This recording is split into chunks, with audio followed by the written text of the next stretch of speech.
Hello, and welcome to the California Department of Food and Agriculture's Resilient Food Systems Infrastructure, or RFSI, Office Hours number 3. In this presentation, we will discuss grant management, expectations, and limitations. That is, we will go over what to expect if you move from applicant to recipient. As always, this recording will be available at www.cdfa.ca.gov/RFSI if you wish to revisit the presentation. Here is another look at our application timeline. This presentation will cover the items in the boxed area of the timeline. We will discuss what happens once your award is announced and your grant agreement is executed, and what you should know and expect. CDFA would like to call special attention to the 2 dates listed here. All purchases must be completed by December 31st, 2025. You will then have some time to complete installation and meet performance measures. All grant activities must be complete by March 31st, 2026.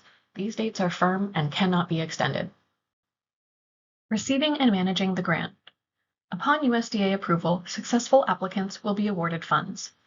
Applicants selected for the awarding of funds will receive a grant agreement package with specific instructions regarding award requirements, including information on project implementation and the payment process. The grant agreement is like your contract with CDFA. Once a grant agreement is executed, grant recipients can begin implementation of the project. Grant recipients are responsible for the overall management of their awarded project to ensure all project activities are completed no later than the end of the grant agreement term. Because this will be a short grant, CDFA grant analysts will provide all recipients with an advance request form upon grant execution. Recipients should purchase equipment immediately upon receipt of funds. Recipients will then complete their project activities. Finally, recipients will complete a final performance report within 30 days of grant closeout. Note that it is CDFA practice to withhold 10% of the grant award amount pending successful closeout of the grant, which includes submission of the final performance report and resolution of audit findings, if any. Recipients should ensure they have the cash flow to cover this 10% amount until after closeout. Please also note that RFSI grants, like all federal grants, are treated as taxable income for for-profit organizations, including individual producers, processors, distributors, etc. The value of any grant award is considered part of your business's gross income for that tax year, in this case, tax year 2025. Invoicing. Recipients are required to submit an invoice upon equipment purchase. Recipients must provide an adequately itemized receipt showing a breakdown of all costs and fees. Recipients must also provide proof of payment, like a cashed check, bank transfer screenshot, or similar. Both items are required to successfully submit an invoice. You may redact sensitive information from the proof of purchase if you wish. Upon purchase, let your grant analyst know you have made your purchase and send these items via email. Your analyst will provide you with the invoice template for you to complete and sign. What is a receipt? In this slide, we will go over what a receipt is. A receipt should have all of these items: the vendor information, date, equipment name, equipment cost, any additional charges or fees, tax, and payment confirmation. You may, of course, submit multiple receipts. Regarding additional charges and fees, note that mandatory fees and tax are allowable, as are reasonable shipping and installation costs. Costs for service contracts, insurance, extended warranties, or upgrades to facilities are not allowable and may not be included.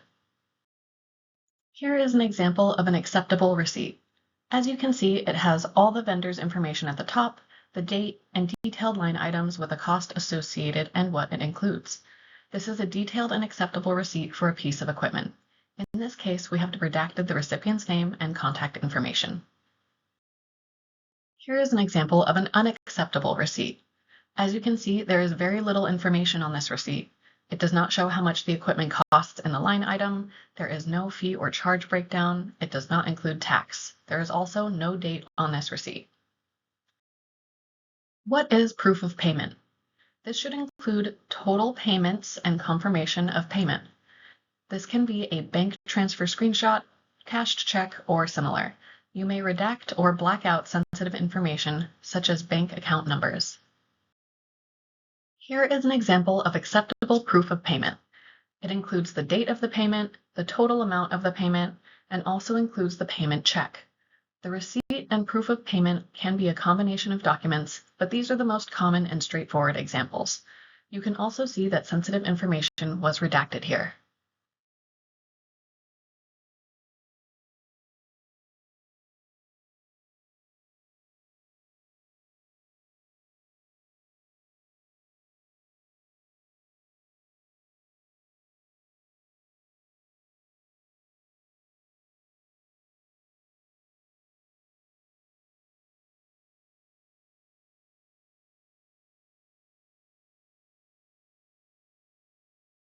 After invoicing.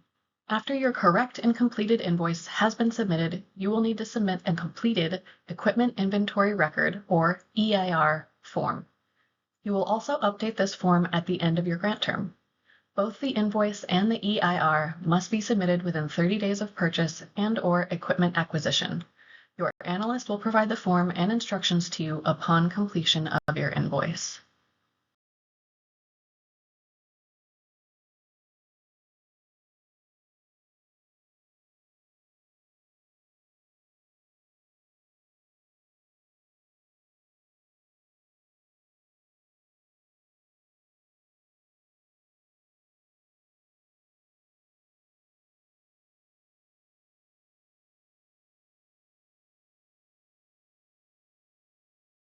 Making changes after grant agreement execution.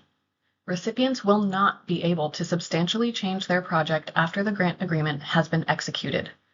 Recipients can purchase a different make, year, or model of equipment, switch between new and used equipment, or similar minor changes, but cannot change the type of equipment purchased.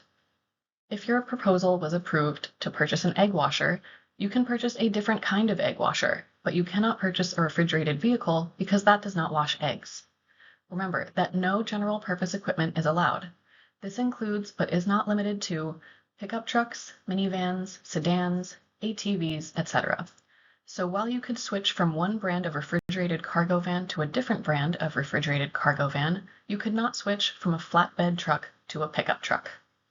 If you are ever unsure about needing to change your equipment, ask your assigned grant analyst before making any purchases. Recipients are required to submit a final report.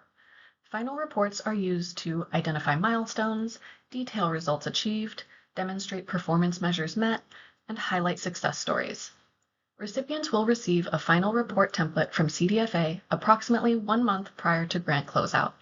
Final reports will be due at the close of the project. After the final report is submitted, the 10% withhold will be released, assuming there are no outstanding issues with the grant, such as audit findings. Compliance reviews and record retention. All grant agreements are subject to a minimum of 1 performance site visit, as well as a financial compliance audit, desk review, and/or agreed upon procedure, AUP. The purpose of compliance reviews is to determine whether measurable outcomes are being met, evaluate accomplishments, and to review financial records and documentation to ensure funds are being used for the intended purpose in compliance with the federal cost principles, the grant agreement terms and conditions, and the Grant Management Procedures Manual, which you will receive when you receive your grant agreement. Awarded recipients can expect site visits, audits, desk reviews, and AUPs to be conducted during the term of the agreement, but they may be conducted after the grant agreement has ended. Record retention. Record retention and accessibility is governed by 2 CFR 200.334 and 2 CFR 200.337 and 48 CFR subpart 31.2. Recipients must retain financial records, project records, and supporting documents related to the grant until April 1st, 2031, or until any litigation related to the grant is resolved, whichever is later. All records must be made available to CDFA or its designees upon request.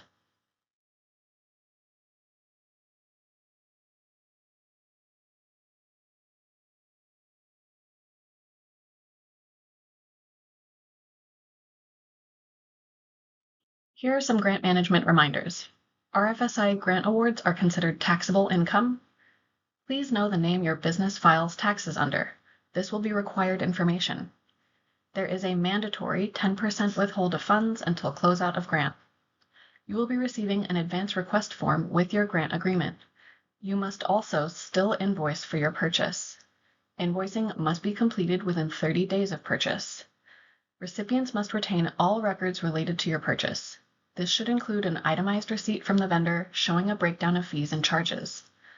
Finally, another reminder of those important and inflexible dates: December 31st, 2025 to complete all purchasing, and March 31st, 2026 to complete all project activities.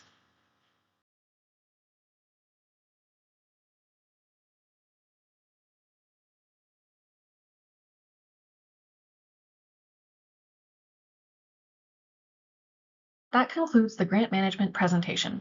As always, if you have any additional questions regarding the application process, feel free to unmute yourself to speak, drop a question in the Q&A box, or please submit them to grants@cdfa.ca.gov. Please remember the deadline to submit Q&A is July 11th, 2025 at 8:00 a.m. Pacific Time. Thank you.